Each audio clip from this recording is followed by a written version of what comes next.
Is this the correct logical thing to do, or am I resorting to what's comfortable again? So in today's episode, we do another installment of the coaching series, and we're joined by Chris. Chris, we're going to be covering why sometimes we have to be cautious of not trying to overcompensate for past failures. So here's the deal. Chris is in the process of going from a trading business that he owns to actually starting out his own proper hedge fund. And what he wants to ask is, should I actually be making these couple tweaks that I realize that if I make them, they can be very easy, these low-hanging fruits that could 2 to 3x the business, or should I just go for the hedge fund? Is me trying to say, oh, these are tweaks I should do, actually a way for me to, again, do what's comfortable like I did in the past and not really go for the big things. And in this episode, we break down why sometimes our past, we try to overcompensate for us, and it can lead us the wrong way. We share 2 frameworks on how to clarify, is this something that's logical for me to do? It's the correct action, or just an emotion that I'm trying to suppress so I don't have to feel that way and I can tell myself, no, I'm doing the big things that I'm proud of. So I hope you enjoy the episode. And again, thank you very much for Chris for coming on and sharing so openly. One more thing before we start, guys. So there's some good news and some bad news. The good news is that we have upgraded the mic in order to give you guys a better audio experience. But the bad news is this was the first episode that I recorded with it, and I forgot to click the button that records it with the new mic. So apologies for the choppy audio on my part during this podcast. From the next episode onwards, we're going to have much better audio quality for you guys. So thanks for your patience and enjoy the episode. Let's get to it. So what's on your mind? So I cut the check for start doing the work to start a fund and get going on it. And along with that, part of my process was, okay, I have this current business that has value and I need to get myself out of that business in order to move into doing the fund work.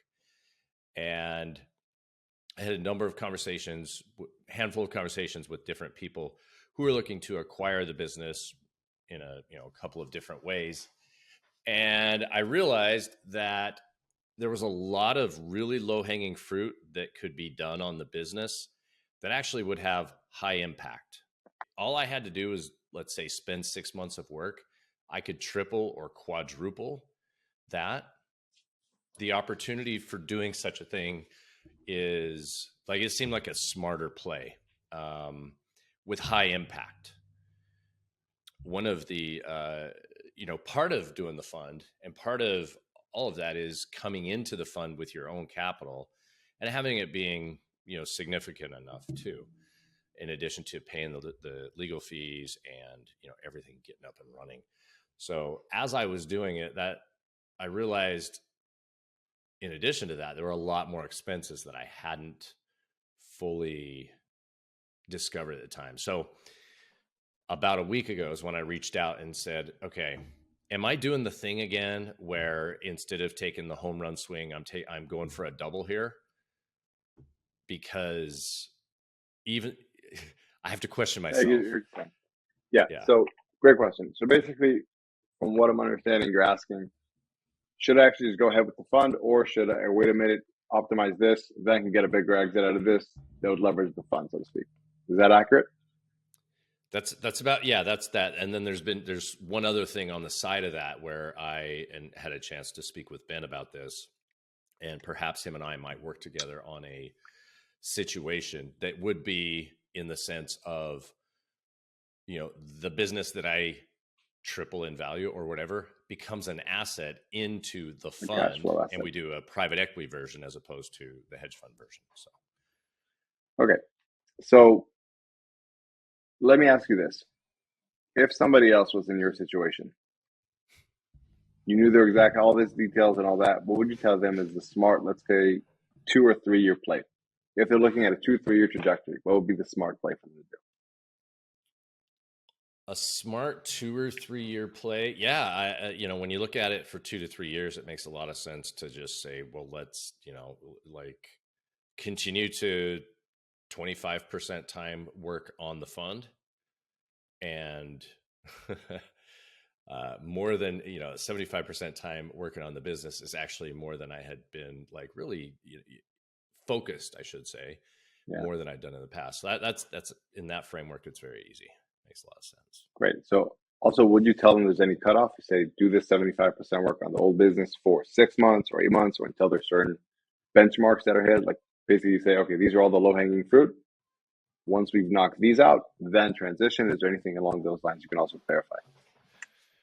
Yeah, absolutely. I think 6 months of concentrated effort, that would be 6 1-month sprints. And right away, as we talked about earlier, I've had huge impact just Yeah. coming right in. And so that's enjoyable. That's super enjoyable. It's rewarding. Knowing that it's frustrating too, knowing that it was sitting there and I didn't just go pick it up because I was, for whatever reasons. But Cool. yeah, So can I chime in? sir. So I think what you need to be cautious of is that you're going to have a desire to overcompensate for where in the past you felt like, I've kind of played smaller, I've held myself back. And now instead of just saying, okay, what's the logical, like smart 3 or 2 year play? Emotionally, like, no, am I just playing small again? And it's important to be aware that you're not trying to overcompensate for that. And by doing that, you're going to override what's the logical, correct thing to do. Because it sounds like, honestly, you're saying, there is a long, low hanging fruit. And what you said earlier today on the call, that's an amazing increase for very little work, and it's going to compound with each other. I think it makes sense. Like, and especially if you're saying, I would tell somebody else in this situation, listen, just take 6 1-month sprints. So it's not an infinite thing, not just like, oh, keep working on it and then see, but you're giving yourself some kind of timeline. I think it makes absolute sense. Yeah. Putting that way, it really clarifies it. I don't know why I didn't even think about looking at it more than 6 months out. Because you want to go. So, and this is something important to be cautious of as well. Because you really have this desire to go now. Okay, I want to go bigger. I want to go for home runs, but like, don't risk everything foolishly, so to speak. Just don't let that emotionality of wanting to go override your logic and say, is this the correct thing to do in the long-term perspective? And especially because you're saying, okay, I do have a timeline. I'm not just going to stick with this. I think that'll give you that peace of mind. Because what I was concerned initially, you say I can just keep working on it 25%, 75%. I feel like that would cause you to get impatient because you're like, am I playing small again? I don't like this. This doesn't feel nice. This doesn't feel aligned with the person I want to become, the business I want to grow. But because you have a timeline now, you say, okay, 6 1-month sprints, you can recognize, okay, this is the correct strategic play. I am actually going big by doing this correct thing right now. Does that make sense? Yeah, so it makes a lot of sense. Yeah, it makes a lot of sense. I think that's the play, man. It's pretty simple. Like, you just figure out ahead of time, what are those sprints? Like, first, do an audit, or even have somebody else do an audit for you, someone you trust. Like, what is the low-hanging fruit here? What do you think is the low-hanging fruit that I should focus on? Then you knock those out. You figure out what's the timeline to knock those things out, and then recognize, okay, that's going to be the time to do the transition.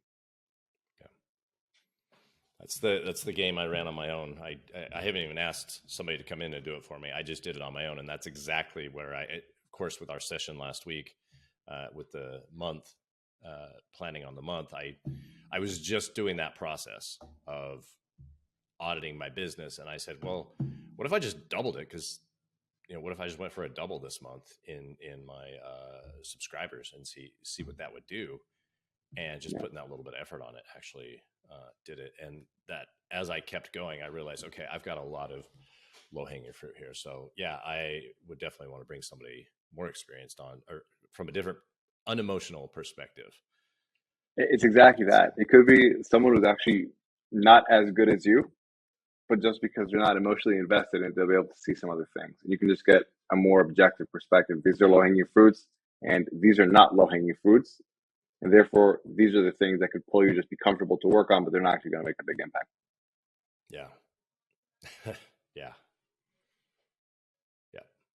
Clear. Absolutely. Cool, clear. man.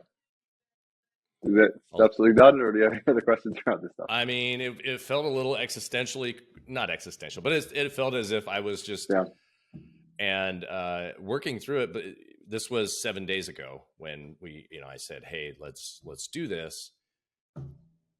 I needed that time. I actually needed, it was ideal amount of time. Had I done the work, if I didn't do the work of, analyzing my business and doing the other things, I probably wouldn't even be having this conversation, because I would have just wiped it into the past now. So yeah, I don't think we need to Great. So I do want to summarize a valuable lesson here, because you're probably going to meet this lesson in a different way moving forward. This kind of principle is that you have a desire now to really go big. You're saying, like you've been saying, I'm frustrated myself that I didn't do these things before. And well, that's great. You also don't want to let that confuse you from straying away from a logical place.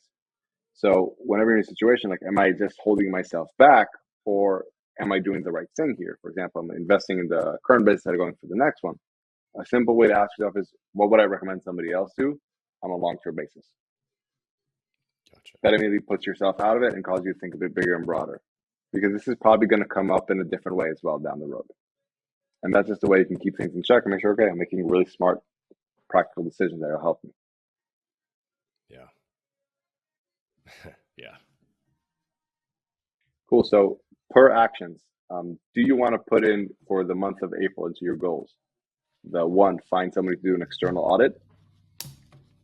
Yeah. And two, to actually set this into your calendar for the next 6 months. Like, break down what are those sprints.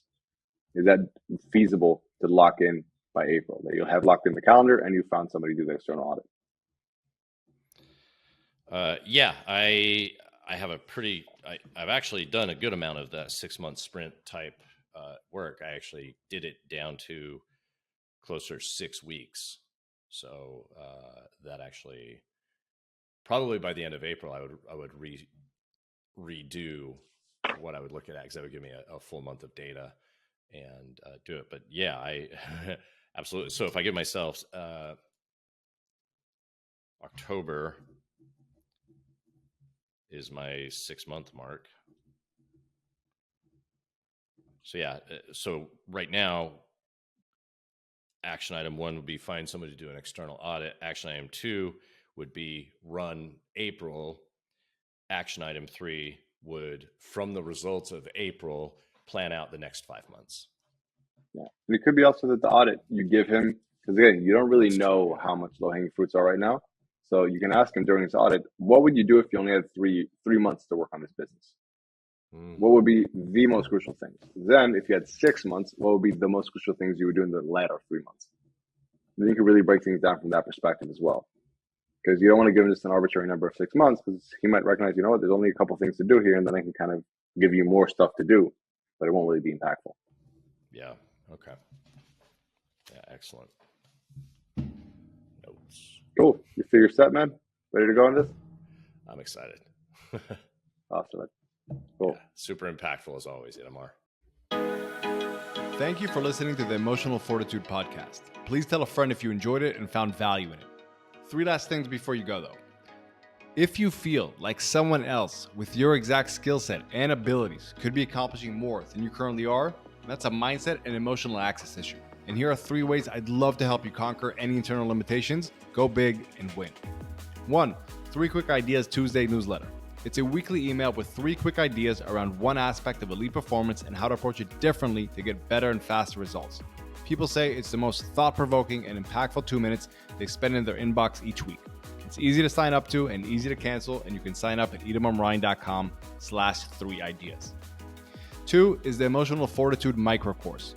It will help you build the emotional fortitude and confidently tackle any goal. It's the complete, nothing held back emotional fortitude system in 5 simple parts. It's all under 5 minutes each module. See it, use it, and win. And it's completely free at itamarmarani.com/course. And number 3, lastly, if you want to dive in and aggressively level up, the Arena Mindset Accelerator might be for you. It's a 6-week intense sprint for entrepreneurs who are up for a dramatic transformation. It's an interactive live program where you'll be working with me in a very hands-on way to get clarity on what you want, build an effective mindset to optimize for your goals, and establish elite emotional fortitude that would allow you to overcome any fear or doubt that could get in your way. You can learn more at itamarmarani.com/accelerator. You can find all of these links in the show notes below, or go to itamarmarani.com and have a look around. Until next time, who dares wins.